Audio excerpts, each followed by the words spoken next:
Hello, everyone. Welcome back to another episode of Soul Sessions with Deborah and Rob Maldonado and Creative Mind. And this episode is probably going to be my favorite because it's my favorite subject, which is fear. Your favorite subject is fear. And the question is fear your dream killer? Yeah. And so we're going to talk about how fear impacts our life and how to work with it so that we can reach our dreams, which is what we all want to live, is a life fulfilled. Yeah, a little reference to Dune, the genius of Frank Herbert. Fear is the mind killer, he says. Yeah. But, and he had to put his hand in the box. Yeah. And so in every hero's journey, there's always that they have to face something they fear. They have to face their fear. 1984, that also was a theme. You went into the room that you had to face your biggest fear. And so fear can limit us, destroy our wonderful plans, or it can be a catalyst for us to move toward what we really want. So we're going to cover that today. But I thought we'd start with, what is fear? Let's describe it. How would you describe fear? Yeah. Well, I firmly believe in metaphors because in metaphor, you can say what is unsayable. Mm-hmm. So the book, The Life of Pi, and the movie, if some of you have seen that, is a great metaphor of how we work and deal with fear, or how we can work with fear, and how it can also be our dream stealer, our dream killer, because it'll eat up our life if we don't learn to tame the tiger. And we have to deal with it. And we have to deal with it. Yeah, there's no way around it. So in the metaphor of the book, this boy finds himself in the middle of the ocean on one small boat with a tiger. It's him and a tiger, essentially.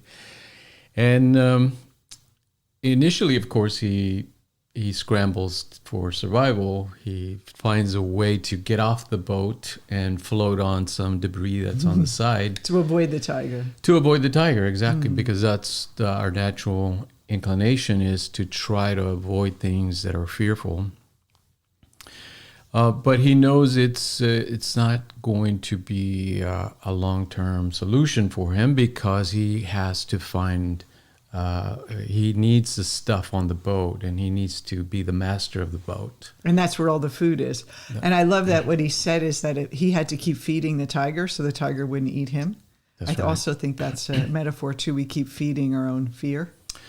Yeah, but we have to keep it alive, because ultimately it becomes our passion and our power. If we kill it, in other words, if we sedate it, like a lot of us try to do with medication or self-medication, that's not a good creative solution, because we're killing our passion, our power, and we're giving that power over to substance, some external crutch. But anyway, in the book, then, the whole idea is that he has to learn how to tame this powerful tiger. Yeah. And use his wits, use his intellect, use everything he's got in order to make that tiger serve him, or at least be able to direct it somehow to where it doesn't eat him and he doesn't have to destroy the tiger.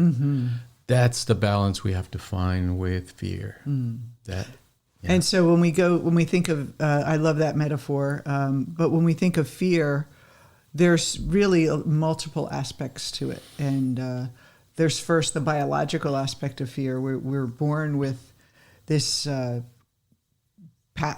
conditioning to be fearful for survival. It serves us in a way to be afraid of loud noises, to be afraid of dangerous people that can hurt us. Strangers, afraid of the dark, even afraid of spiders or creatures in the world. Also afraid of heights. You know, we don't want to Yeah. fall. And so with all these physical things that we have, and it's conditioned, or we're born with it innately, genetically, to fear certain things.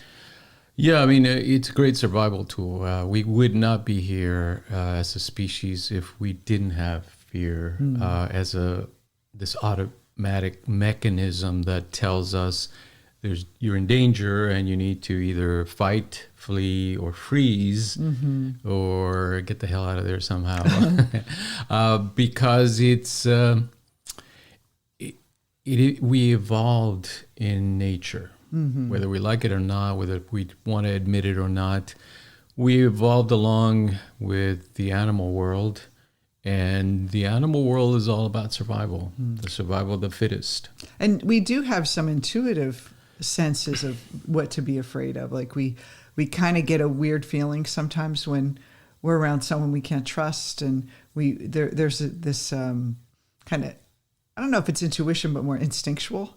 The fear can serve us in a way to don't go down that street. There's something, it directs us in ways for survival. Really, what's been happening with the modern world is that because we no longer face tigers and bears and snakes in our everyday life, now we have traffic and the boss and emails and bills and all this kind of stress. But our evolutionary mechanisms have not really evolved. It takes longer periods of time to change. We're still reacting as if we were facing those mortal dangers. So posting something on social media, someone criticizing you, and it's like that fear, that trigger.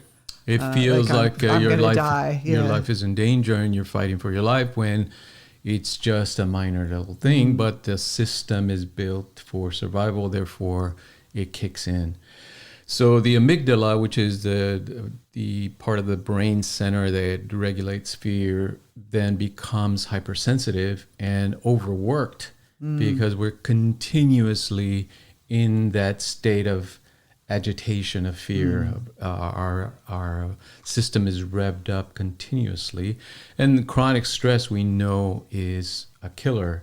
So already, just at the physical, biological level, we're making ourselves sick essentially by not understanding what's happening with the fear mechanism. We're seeing a situation, our body's responding, but we're not connecting the mind and the body. Yeah. So let's go to the psychological part of it, and that is that we've basically, through early life, we learn what to be afraid of, and we learn it from witnessing what our parents told us, what our culture tells us. So it's that conditioning of look out for, the rich people are bad, or you want to stay with the group and you don't want to be ostracized.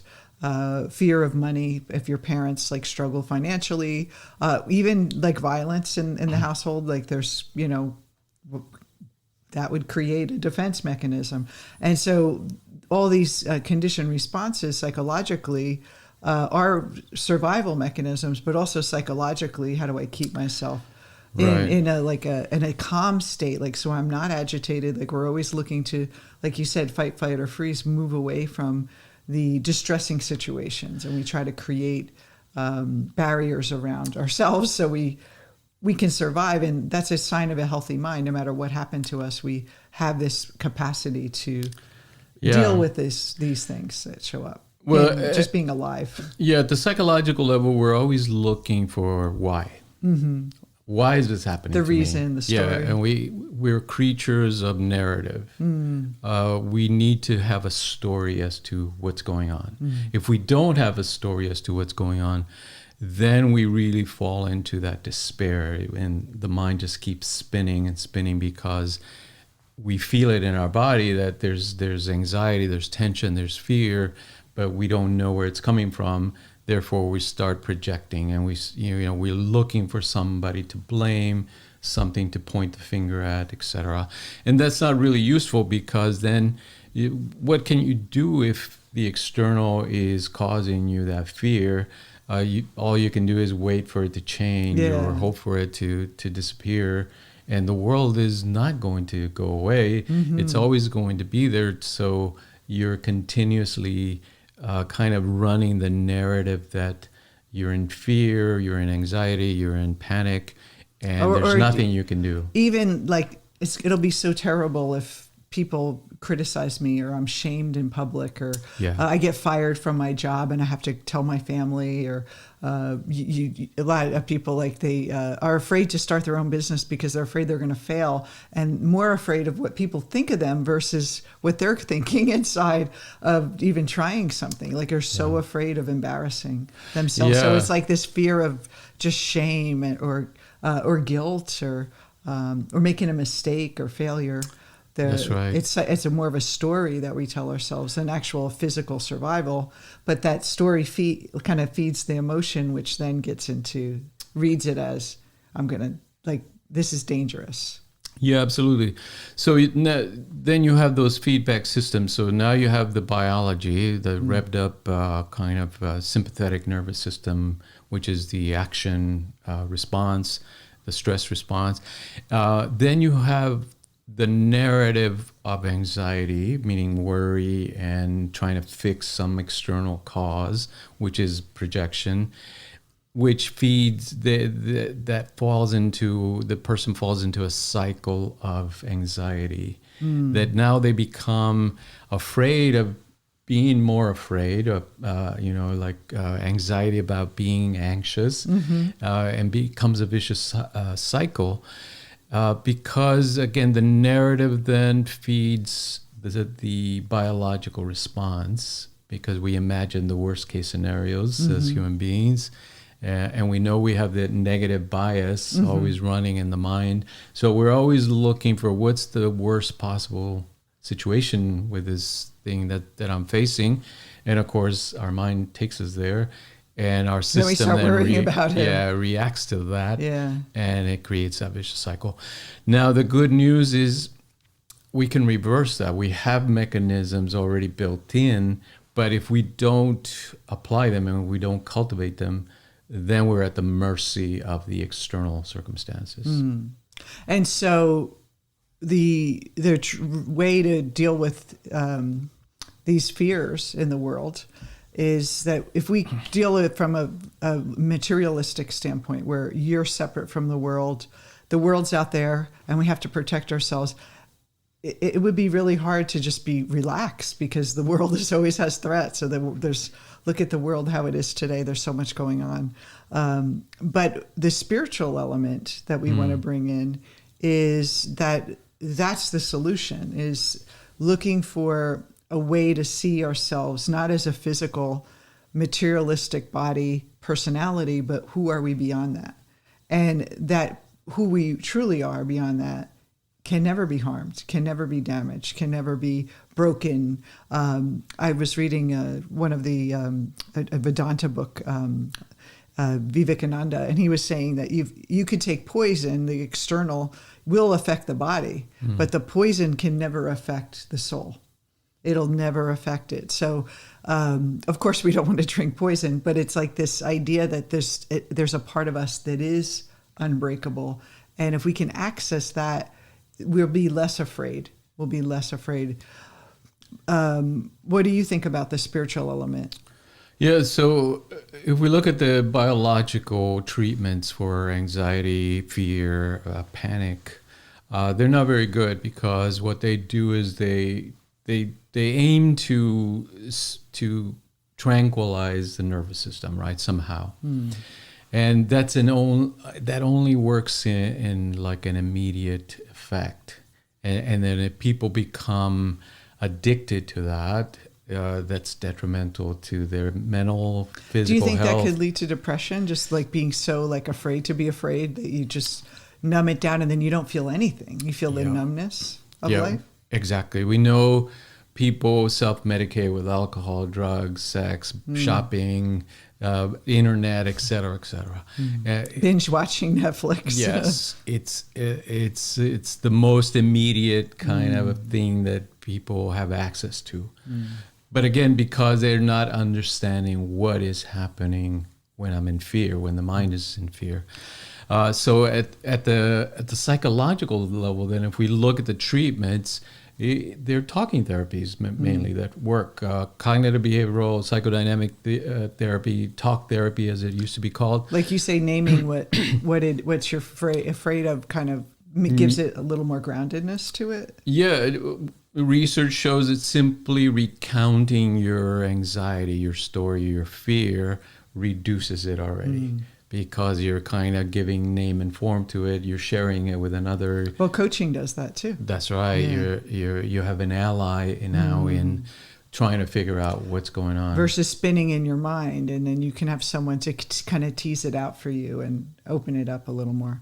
But when we think about dream killer, specifically, we are conditioned to survive by the ego, but the spiritual aspect of us wants to grow, wants to expand, wants more life. And so we have this kind of conflict that's happening with us is this is the physical mind body trying to survive and the spirit wanting to be expressed. And so the spirit, the soul in us wants to have a fulfilled life. And we're constantly having to deal with the fear because our dream life and the things we want are outside of that conditioned response. It's things that we haven't really experienced yet. The reason why we haven't experienced it is because the mind body holds back with the thoughts and feelings, keeps us in our comfort zone.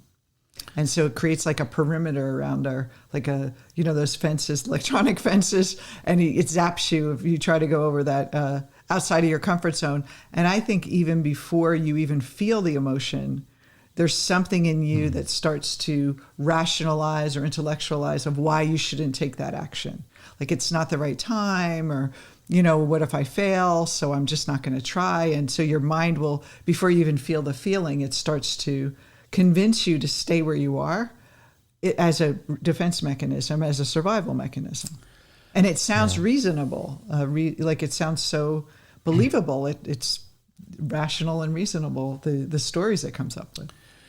Yeah, I mean, at the higher end of talk therapies or coaching interventions, you have this kind of awakening up of this higher reasoning skill in the mind that is able to override a lot of the biological and psychological mechanisms that are kind of hyperactive. So the thoughts about and the excuses and the rationalizations and the minimization and procrastination, all those thoughts aren't really that higher thought. They're more of a survival thought. Yes. So we have to distinguish. What you're saying is we have to distinguish between our survival thoughts that are keeping us stuck and the same, and this divine intellect, this kind of higher intellect, this the kind of the mind that thinks in possibility and imagination. Yeah, the ability to observe your own mind, which is meta-awareness, meta-consciousness, is really the key, because then you can gain some distance from whatever thought and feeling you're having. You can observe it as an observer, as a witness, instead of the one that is caught up in that anxiety. Therefore, you can work with it. But that skill has to be cultivated. It's there. It's there in everyone. Everyone can observe their own thoughts, but they don't realize that often. So normally people deal with fear by trying to clear it out, like put light around it and like get rid of it, or avoid situations and protect themselves from making change. But they don't really face it directly. And what we're saying is that you have to open it up. You have to go toward it. Yeah, so some of the best research on meditation, yoga, indicates and shows that these practices of taking the reins of your own mind, kind of driving your mind instead of reacting to it and kind of buying into it, what it does, it actually starts to change the physiology of it. The amygdala actually begins to shrink when you meditate, when you practice calming yourself down, practice self-regulation. It's self-directed neuroplasticity, essentially. You're remaking your mind in your own image. using higher faculties of the mind. Versus with the default factory system that you got right. when you were born, and Yeah. the kind of the genetic and social family patterns that we were born into. That's right, because if we don't use that higher system, then all we can do is then try to relax. Right? We do have, even at the biological level, the sympathetic system is counterbalanced by the parasympathetic system, which says calm down, to chill out, relax.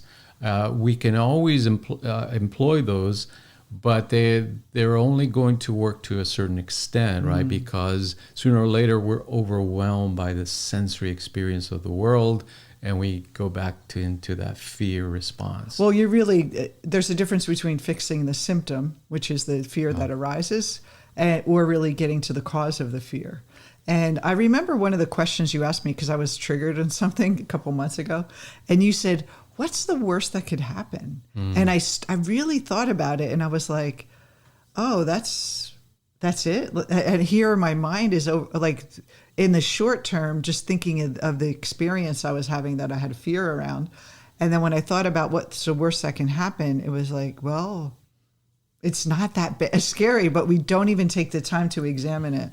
And so when we think about fear, a lot of people talk about, study Eastern philosophy, they hear the term karma. And karma is really another way to talk about cause and effect conditioning. So the more how you've dealt with new things, how you dealt with new situations, certain personalities are more amenable to step out of their comfort zone than others. But it doesn't mean that if that's your default that you can't change that. And so you have to, how do we create, escape the karma of the patterns of our past and step into our destiny? And that is when the greatest fear is our greatest limitation, but it's also our greatest opportunity. So if you look at it as whatever scares you the most is going to limit your life. But you have to figure out what that is. What are you really afraid of? It seems like the surface is like, oh, I'm not going to lose my job, or I'm not going to make enough money, or I'm going to be single forever. But what is underneath that? I think that's the question we have to keep examining and feeling the feeling and going toward it. Yeah. Most spiritual traditions, and here we're not talking about religious practices, but more mystical spiritual practices, most of them agree that we are not our human mind, which is a strange idea in the West for Westerners, because we're so used to thinking of the brain and the human mind as who we are. But the mystical traditions say that is not really who you are. There's this pure awareness that permeates the universe, essentially, and allows everything to exist. And that is who you are. You are the witness of the human mind, not the mind itself. Which means, in practical implications, you're not your panic thoughts, you're not your worrying thoughts. You can observe those thoughts and work with them, but you're not necessarily caught up in them. Well, even deeper than that is that you're not the character that you're playing in the world. I'm not Deborah. There's the real me isn't a Deborah who's a coach, who's doing a podcast. That's not even me. It's just a character that my body is playing out in this Maya. And it's almost like if you use the character to express and experience the ups and downs of life, but you don't get caught up in it. And that you think that character, when that character dies or something happens to that character, that it's over. Like it's just a terrible thing. But it's almost like watching a movie and you see the hero go through all the ups and downs, and you feel the feelings, but at the end, like you're seeing that projection. That's like ultimate mastery. I mean, it takes a while. It's a hard concept for people to realize, because we think we are the I. We think we are this name, this personality, this body, this mind, our patterns. We're not the mind-body patterns. We're that awareness. But that, again, is knowing that intellectually, it takes practice. Yeah, it's not just an intellectual exercise or understanding. It has to be a direct experience. And here's the thing. We're all capable of that. If we look at what the mind does in the 24-hour period, it goes through this waking state. Then we fall into like a coma during the night. We're in deep sleep where the external world disappears for all practical purposes. Then we have these visions, these three-dimensional virtual reality visions that we call dreams during the night. And it does this every 24 hours. Our mind does this. So it's very capable of creating radically different states of mind. It's nothing. We all experience. A deep meditation is nothing for our mind. It's used to doing these things on a regular basis, but we have to train it, just like Pi has to train the tiger in order to get it to do what it needs to do. He has to discipline himself and the tiger in order to get it to do that. And so we have to face our fear. So let me give you an example. When I first started doing coaching, my coach at the time challenged me to call up some of my old clients and just do cold calling and ask them how they're doing and see if they want to do more coaching. And I said, I don't want to bother them. Like, it just felt so like, ooh. And so I had the list in front of me and I sat there and I looked at that list and there was something in me that said, no, don't do it. Don't do it. And then I started examining what's the fear. And the fear was they're going to be mad at me. They're going to think I'm pushy. They're going to think I'm a salesy person. And I was just like, oh, I'm just worried about what they think. Like I said, you don't even get to the core. You just react. You say, no, I don't want to do it. And you find a way. I even asked her, I said, do your other clients find this helpful? And she said, why are you asking that question? And I was like, just trying to get out of it. And wouldn't you know, I called 4 people or 5. I called the 5 people. 4 of them called me back. And they were actually really excited that I called them and really happy that I was checking in with them and they wanted to do more. But your mind will create this delusional fear around something that hasn't happened yet. And the ego's just trying to protect you from some terrible thing that's never going to happen. And so if we live in that fear and we let that fear drive us, it will kill all our dreams. And think about the other people that are involved. If I didn't reach out, those people wouldn't have had the benefit of having the coaching and having the changes that happen in their life. So it's that our ego gets in the way of us fully expressing who we are. My gift to help others, the ego's like, no, don't bother people. It's like, well, you're supposed to help others. So, and I see this a lot, with people starting as coaches and doing looking for a job. It's that fear of being too pushy and all that. And so that's just a small example. But I find that for me, fear has been a powerful navigational guide to growth for me.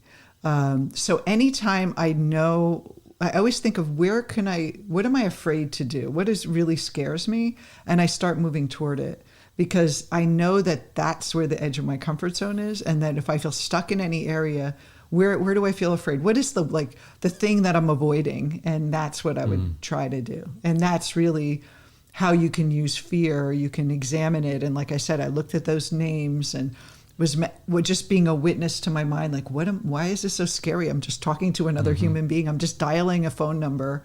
They may not even answer. I might just leave a voicemail, but it was terrifying because I was so afraid of that judgment or rejection or them thinking I was this crazy salesperson trying to get money from them or something, right? And it's so insane what we do to ourselves and how we stop ourselves and talk ourselves out of our dreams. Absolutely. And so the good news is we all have the capacity to work with intense fear. And it's a natural process. In other words, we don't want to see fear as to mean something bad about us, something negative. It simply means that we're alive and we're human and our brain mind is working. But now we need to work with it. Now we need to discipline it. And we all have that capacity as well to observe our own thoughts, observe our own emotions, our behaviors, and to become able to direct them, to work with them. Would you say that, I've said this before on another podcast about using it as motivation, that you can be motivated by fear to move, to grow, or you can be motivated by fear to stay stuck.